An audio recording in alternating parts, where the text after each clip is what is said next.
महाविकास आघाडीमध्ये गोंधळ निर्माण झालाय का असा सवाल आता उपस्थित होतोय। कारण संजय राऊतांच्या श्रीगोंद्यात झालेल्या सभेत पुढचा श्रीगोंद्याचा उमेदवार ठाकरे गटाचा असेल हे त्यांनी जाहीर करून टाकलं आणि याच मतदारसंघातनं शरद पवार गटाचे राहुल जगताप इच्छुक आहेत। त्यामुळे खासदार संजय राऊत यांनी एकट्यानं उमेदवार जाहीर करणं बरोबर नसल्याचं शरद पवार यांनी म्हटलं होतं आणि त्यावर आता पवारांकडे श्रीगोंद्याबाबत चुकीची माहिती असल्याचं उत्तर राऊतांनी दिलंय।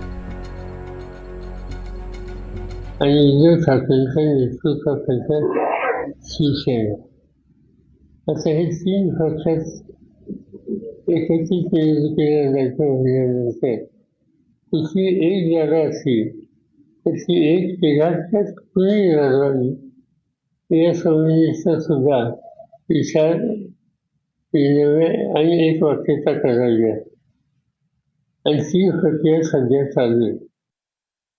माननीय पवार साहेबांकडे श्रीगोंदा संदर्भात चुकीची माहिती आहे।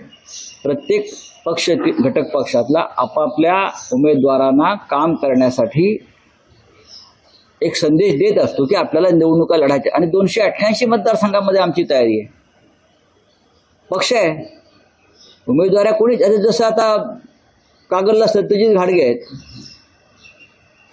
याचा अर्थ असा आहे की ते तिथे निवडणूक लढणार आहे, सांगायची गरज नाही। अनेक मतदारसंघामध्ये काँग्रेस असेल, राष्ट्रवादी असेल, शिवसेना असेल, आपापल्या प्रमुख कार्यकर्त्यांना त्यांचा एक संदेश असतो की आपण तयारी करा।